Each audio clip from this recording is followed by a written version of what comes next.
So a couple months ago, I got my hands on a set of irons from one of the most talked about brands of 2024, Avoda Golf. These irons were incredibly impressive and they weren't even fit to me. Avoda saw that video, we got in contact, and over a bit of time, they invited me up to their headquarters in Pittsburgh, Pennsylvania for a full fit with founder, builder, mastermind of the whole brand, Tom Bailey. It was long, so I've split it into a few videos for you. Part one, we're diving simply into lie angle, which Tom believes is 70% of the fitting experience. So in this video, we're gonna focus solely on finding the right lie angle for me to start my process of building out my set of Avoda irons. So 3 parts to the fit, 3 main parts. Lie angle testing we do first. Okay. And then we take that lie angle testing, then we fit shaft profile. Yeah. And then at the end we go through grip testing. Grip. So those are the 3 main parts. One thing we can also do is go through testing a same length against a traditional way of playing. So Got it. Is same length for you or not? First step, we're going to go through lie fitting. We start with a standard length, standard lie. Okay. I have to hit 3 to 5 shots with each. I'm going to start giving you different lie angle clubs. Yeah. We're going to find out what works the worst for you and what works best for you. A lot of the times in fitting, lie angle testing is, if it's included at all in the fit, it's usually at the very end of the fit. It's a couple of shots on a lie board, if that, and it's like, look at the tape. Yeah, you're one up. Cool. That's what will make your lie angles. So we see lie angle as 60, 70% of the fit. So this is, standard. Standard, yeah. And again, open-minded. I don't really care how you hit each of them. I just want you to go ahead and figure out what you feel you would need to do to make it work. So usually shots 1, 2, we're not really that bothered about. Shots 3 to 5 is where we start looking at what the data says. In those first couple of swings, typically you're adjusting to figure out how to make the club work. So, 4 right.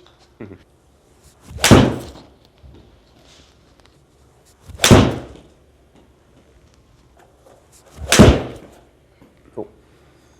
Let's have that back from you. So what we do from here is we try and go in the completely opposite direction of what we think the right lie is. Yeah. So we can feel how bad is it when it's not. Okay. Anywhere near it. Yeah, because I've honestly, I think I've played standard lie angle for maybe since junior golf. So I can tell you you're not a standard lie angle. Well, for how little I play now, things have changed so much. Like when I literally was playing and practicing every day, I was 1 down on my wedges and standard everywhere else. But now my body moves a little bit differently. Like I think one of the biggest conversations you're going to have moving on from today is lie angle importance with people. So you said this is what you think is completely wrong. We'll start with what we think is wrong. Yeah. So I mean, just looking at how you're swinging there, taking videos, we know that the toe was coming in quite far down when you were swinging the standard lie. So we've now put you down to 4 flat. This is why we're not really that bothered about what the data on the screen in terms of launch and spin and those numbers are telling us. I'm looking more about how you're loading, how you're swinging, what's matching how you're built to move. Flat lie angles can give a false idea of performance. So when you have a lie angle that's flat, face is obviously pointing way out. Yeah. So you go, okay, well, as a good player, I've got to figure out a way to make this go straight still. So you find ways to lower the handle, deal off the club, lower and then close the face, throw the swing direction right, whatever it is. Good players react differently to flat lie angles than not so good players. And it's funny you're saying that because now every 3 or 4 weeks when I do play, my miss with irons is left because I'm doing something. To gear it down. So in doing that though, when you are closing the face and trying to reduce the spin loft, that flat lie angle pointing the face right, spin loft's increased, face is right, square the face to try and point it, close the face to point it straight, reduce the spin loft. Now all of a sudden you've just turned your 6 iron into your 4 iron. So you're like, wow, though it's going further. Yeah. It's like, great. Is that should we use yardage as the result of this fit then? Or should we use actually how easy do you feel when you're swinging? Like, do you feel like you're fighting anything? Cool. Right. And then what we're going to do is gradually from here start working our way back up.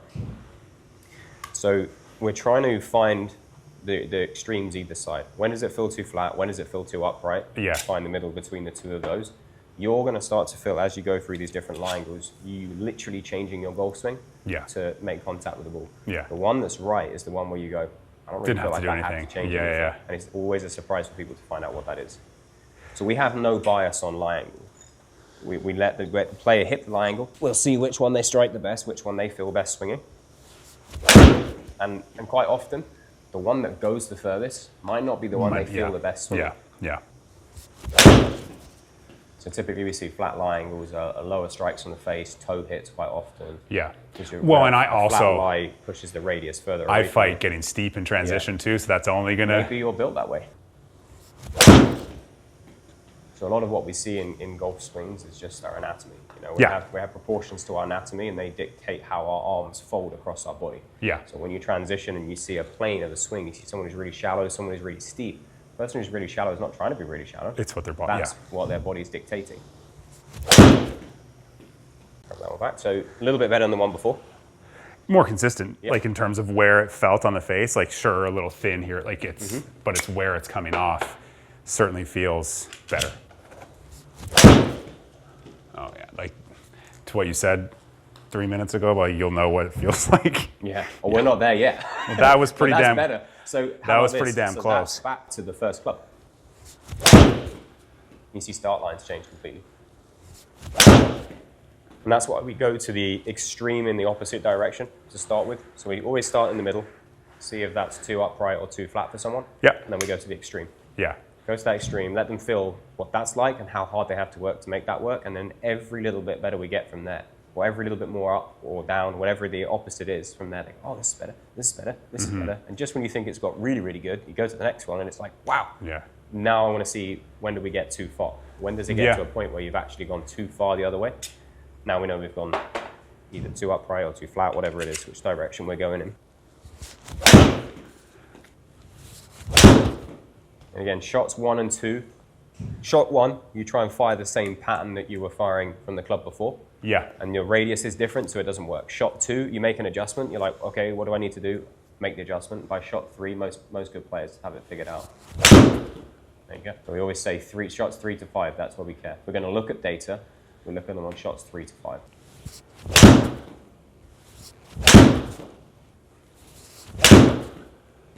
Opposite to popular belief that there's a lot going on in a golf swing. It's not that much going in a golf swing. Yeah. You know, your body turns back and through, your arms lift up and they lower. Yeah. But what changes is the way that someone's arms fold across their body dictates how they have to move their body. Yeah. And that's dictated by how they're built, right? So if you know how someone's built and you fit the club to that, they don't really have to go and practice a lot. Because they didn't, again, unless they had surgery in between the times they played golf and they changed their limb length, they're probably going to be folded in a pretty similar way the next time they play golf. Cool.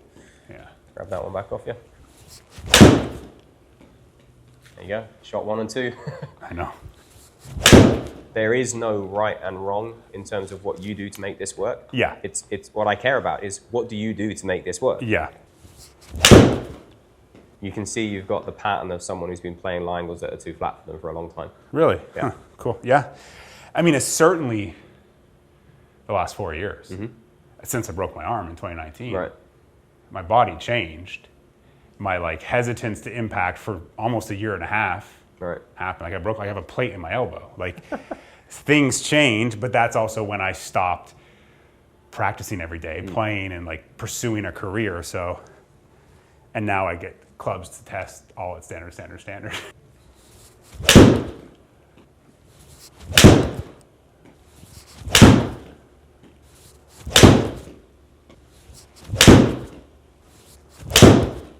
How's that one feel to swing? It feels the most repetitive, for sure.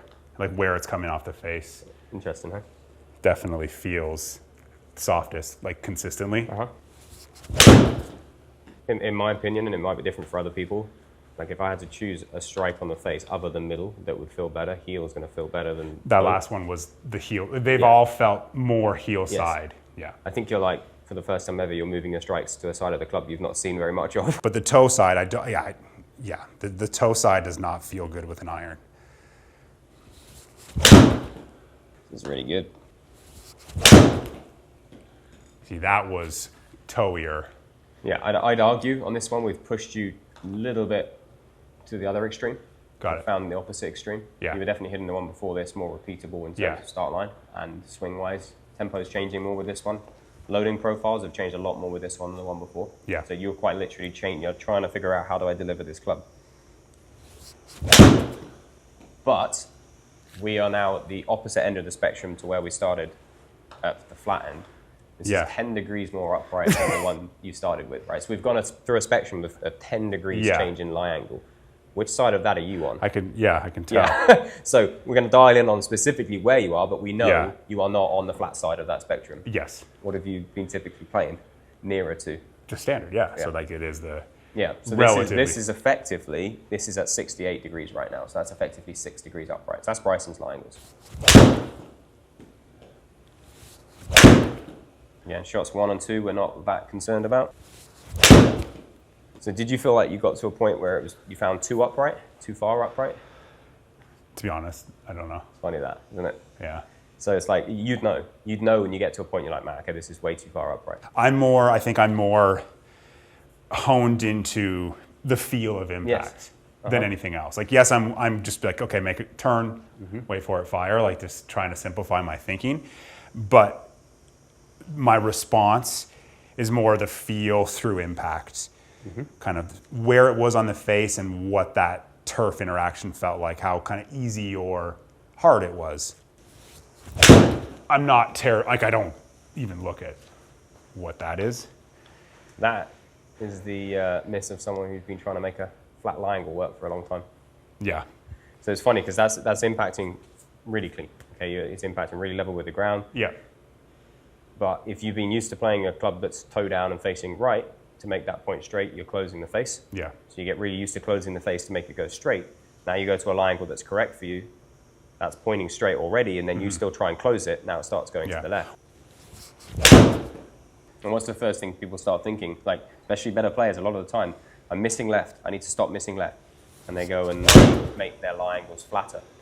Now they need to close the face even more. Now they start missing more left and they hit it lower, and now they go, I can't get my forehand in the air, I'm missing even more left. And someone goes, oh, missing left, flatten your lie angles. So they flatten them more, and then they do it even more. It's like, hold on a minute, if I keep flattening this and it keeps going lower and more left, surely flat lie angles actually make the ball go more left, not more right.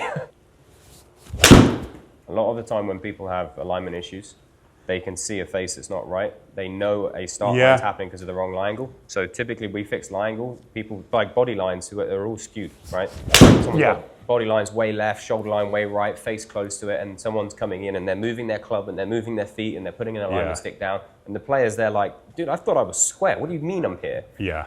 Well, they didn't consciously try and set up like that. They're subconsciously setting up like that. How's this one feeling?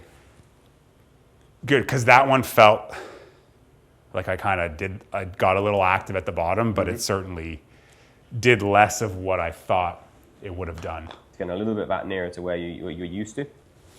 So the main things we're doing when we're doing a lie angle fit, we're listening to the strike. Yep. It's a big part of it. Yeah.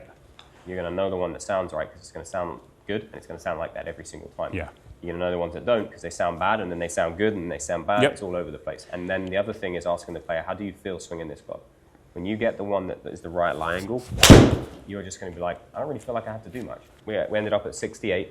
Yep. And obviously we started at standard. We knew that was a little bit flat. Took you to 4 flat. It was all over the place.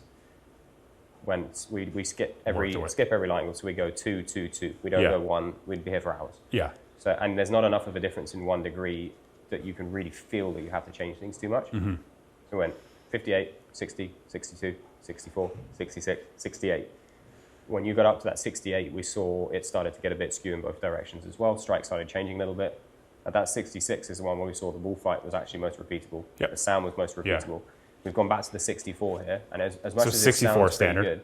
Good, 64 would technically be 2 up. I mean, it's like, whose are you comparing it to? Yeah. That's why we don't have 2 up or 4 up or 3 up written on the club. We just have what the actual lie angle of it is. Yeah. So at this point here, we're starting to see it's going the other way. It's jumping around again.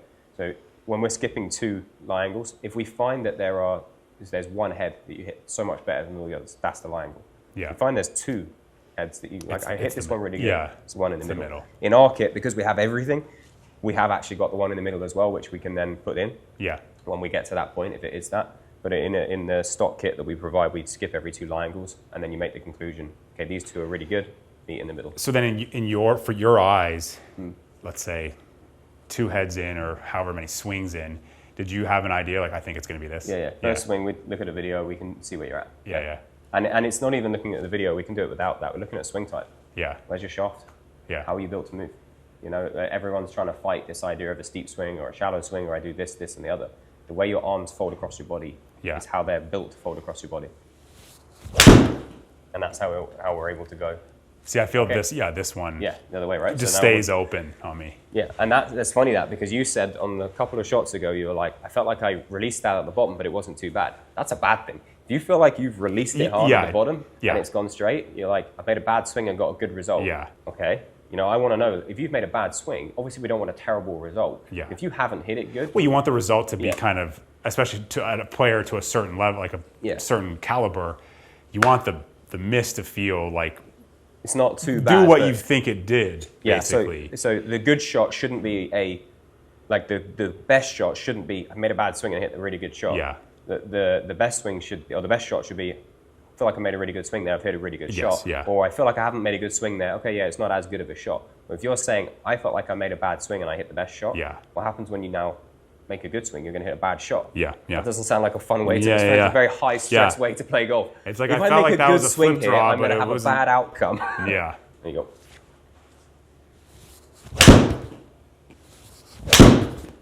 Yeah, you just laid 2 shots on top of each other. Yeah, the quality of the strike was a little better on the second one, but face was hung a little open, but it was still really, and that's the miss I want. And it dropped 2 yards versus the one before. Yeah, that's the miss that that's the miss I want, basically, where there's less face. Cool, so we've hit a bunch of different lie angles. Yep. Which one do you feel the best with?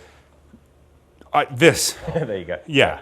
Obviously, there's like a recency bias, but try not to pay too much attention to that. But went all the way up to 68. Yeah. When we were working our way up, it got to 66, and you were hitting it really, really good. You Yeah. went to 68, and you started hitting a bit more towards the heel side. And a bit of you was like, wow, I'm hitting a heel, and it feels kind of good, and I'm not hitting it too bad. Yeah. Oh, I might quite like this. Then the shots were getting a little bit all over the place. You were having to compensate, make space for the club. If it gets too upright, radius gets too short, you have to make space for it. The one that we find that's the best one is the one that you don't really have to change radius because it's already in the right place. You're like, oh, just can swing and it's always going to be in the right place. Went to the 66, you hit it really, really, really good. Went to 64, not as good. Back up to 66, really, really good. So we've gone all the way to the extremes, come back past it, and ended up back there. You know, if we could go back to the 68, you're going to feel the same thing. We're going to come back. That would be the point you're at. 66. Fitting we're in Pittsburgh. That's Mario Lemieux's number. 66 degrees. A lie angle that I've probably never even hit in my life, let alone the 68 that I also hit. That 10 degrees that we climbed up and down was a very cool experience, very informative, very educational, and definitely opened my mind to a different way to go about club fitting when it comes to irons. In the next part, we're going to dive into shaft and grip size, weight. Really, really cool stuff. And then we're going to dive into, am I a same length or a combo length? Just a lot of stuff to get into with Tom and his incredible brain. So make sure you subscribe so you don't miss that, and we'll see you in the next ones.